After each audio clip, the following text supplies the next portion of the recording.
Iako smo se sa Dačiom Bigster sreli već u 2 navrata, prvi put na evropskoj prezentaciji za novinare u Provansi, drugi put smo ju uporedili sa Cherryjem Tiggo 7 Pro. Evo nas danas na neki način u 3.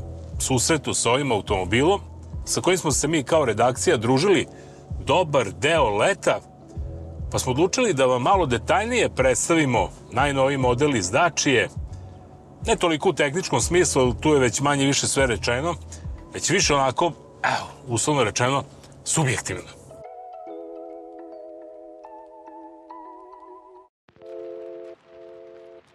Sam naziv ovog automobila na već dosta toga sugeriše. Pod 1 Dačija, pod 2 Big Dačija Bigster. A to u prevodu bi moglo da znači da je konačno stigao Eldorado u neka naša javna preduzeća ili čak i u vašu radnu organizaciju, jer jednostavno sada više radnička klasa neće mirisati na znoj i na onu staru Dačiju, već došla su nova vremena, vreme da se voze luksuzniji i komforniji automobili.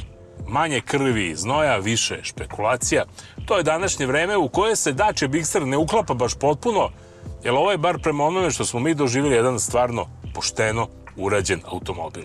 Spolja deluje svetski, zapravo pomislio sam da izgleda kao da su neki norveški dizajneri krenuli u Rumuniju na Transfagarašan, pa su onako usput i nacrtali jedan automobil koji je bio dopadljiv celokupnoj Evropi, što bi rekli od juga do severa, koji će osvojiti mnoga srca. Jer poznato je da su takođe mnogi prigovarali Dačiji da im treba veći automobil, odnosno veći terenski model od Dustera. Ne samo naslednika Dustera, već da uradi nešto potpuno novo, da ponudi veći automobil koji možda ima i 7 sedišta, koji ima različite vrste pogona, a mi se danas vozimo u, mogu kažem, najprestižnijem i tehnološki najsavršenijem modelu, a to je Dačija Bigster, potpuni hibrid. Što se interijera tiče, potpuno je sve jasno na prvi pogled, puno plastike, ne možemo baš reći da je ona skupocena. Jel ima ekran? Ima. Jel ima USB priključke? Ima. Jel ima klimu? Ima. Jel ima digitalizovanu instrumentablu? Ima. Jel ima masažu sedišta? Nema. Dakle, tu je negde otprilike granica između onog što nudi Dačija Bigster i onog što dalje nude, uslovno rečeno, prestižniji, mnogo skuplji modeli, pa i brendovi. Ovako, sa stanovišta vozača, odmah vam kažem, u principu imam dovoljno mesta, dakle, lepo sve to vidim, lepo sedim. Ispred mene je sve vrlo jednostavno, ko je vozio jednom Renault, tako će lako da se snađi sa Dačijom. Ono što sam, evo, tek sad naknadno primetio, što bi prigovorio za razliku od onog u prošlim testovima, eto zašto treba automobil voziti 1002 km, neke nijanse ipak se primete, da bi pomeranje sedišta, bar vozačkog prema nazad, moglo biti malo komfornije i malo duže. Jednostavno, nalazim se sad u nekoj krajnjoj tački sedenja koja je za mene udobna, bar što se tiče blizine upravljača. Voleo bi da sam bar još jedno 5 cm nazad, čime bi naravno oduzeo prostor na zadnjoj klupi, a konstruktori Dačije su se potrudili da limitiraju. Ono što je dobro, zadnja klupa takođe može da se pomera, a to znači ukoliko nemate putnike na zadnjem sedištu, želite da povećate prtljažnik sa 540 na 600, 660 litara, jednostavno to će se uraditi pomeranjem zadnje klupe i onda tu stvarno dobijamo jedan zaista upotrebljiv i poslovni, ali i privatni model. Podeljenost zadnje klupe na 40, 20, 40% pruža mogućnost da uprkos velikoj zapremini prtljažnika ponesemo i recimo skije, pa čak da tu ubacimo i neki manji bicikl kako bi mogli da se lepo razonudimo kada na hibridni i pomalo električni pogon odemo na provod u prirodu.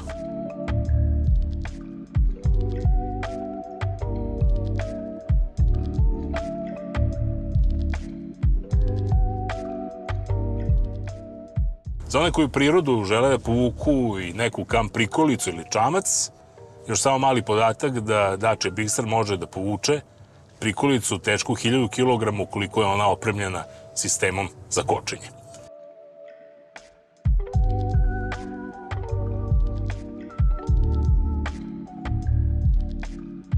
Zahvaljujući rekuperaciji prilikom kočenja koja proizvodi električnu energiju, dobijamo i dodatno punjenje baterije, ali isto tako dobijamo i vrlo efikasne kočnice koje su odmerene, onako baš lepo funkcionišu, a po potrebi mogu da budu vrlo efikasne.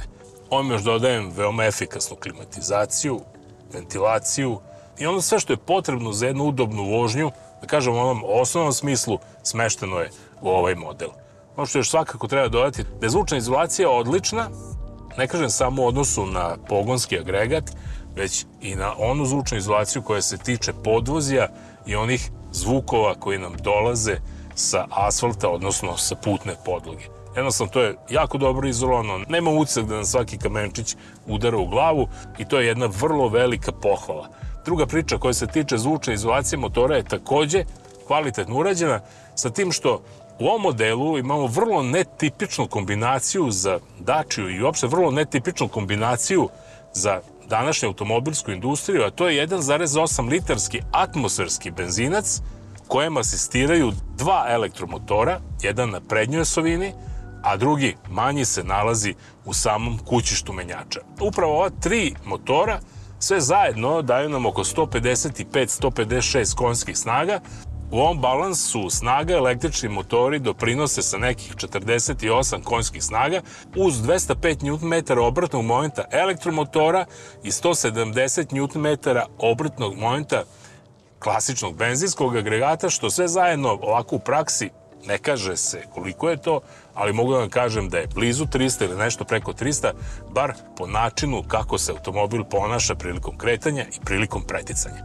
1,4 bruto kWh baterija, od čega imamo 1,2 kWh električne energije na raspolaganju, sasvim su dovoljni da ovih 48 konjskih snaga elektromotora pogone baš onda kad treba, a to je prilikom kretanja, prilikom preticanja, pa čak na neki način i prilikom vožnje na otvorenom putu, jer na momente nam se gasi standardni benzinski agregat i jednostavno automobil se kreće samo na električni pogon, tu u uslovima kada se od njega ne zahteva previše dinamike.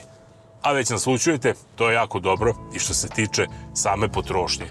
U gradskim uslovima gde se Dacia Bigster apsolutno kreće od semafora do semafora, pa ako nisu u velikoj razdaljini ti semafori samo na električnu energiju, elektromotori sigurno bar 70% gradskog kretanja preuzimaju na sebe i u toj situaciji imamo prosečnu neku potrošnju u gradu oko 4,2 litre benzina na 100 pređenih kilometara, što je stvarno fantastično za ovaj 1500 kg težak automobil koji je i dugačak gotovo 4,6 metara, dakle imamo jedan pravi C-SUV segment. Ono što bi prigovorio Dacia, evo sada vozimo se šumskim putem kroz Frušku goru, je svakako stabilnost u krivini. Automobil je vrlo udoban, amortizeri imaju dugačak hod, donji deo automobila je postavljen preko 20 cm iznad podloge, a to, znate i sami, rezultira time da se u krivini automobil naginje i da treba ipak voditi računa da se nalazimo u jednom SUV C segmenta, koji je pri tome udoban, velik,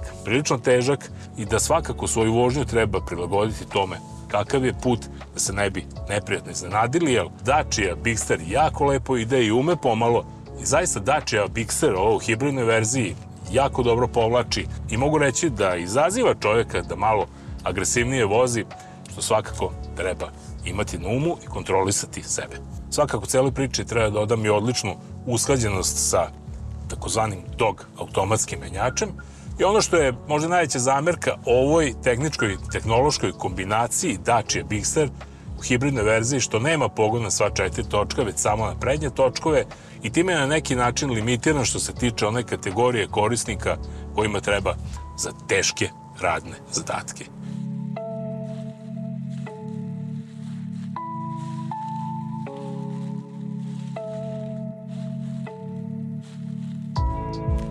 I na kraju reč da je o ceni. Na našem tržištu startuje od 28.000 eura u baznoj varijanti do nekih 32 i 33.000 eura koliko košta ovaj u ovom najboljem paketu opreme.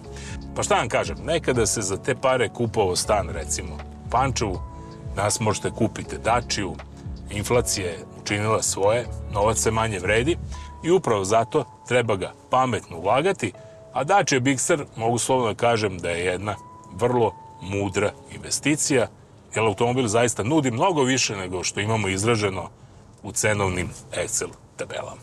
Živjeli.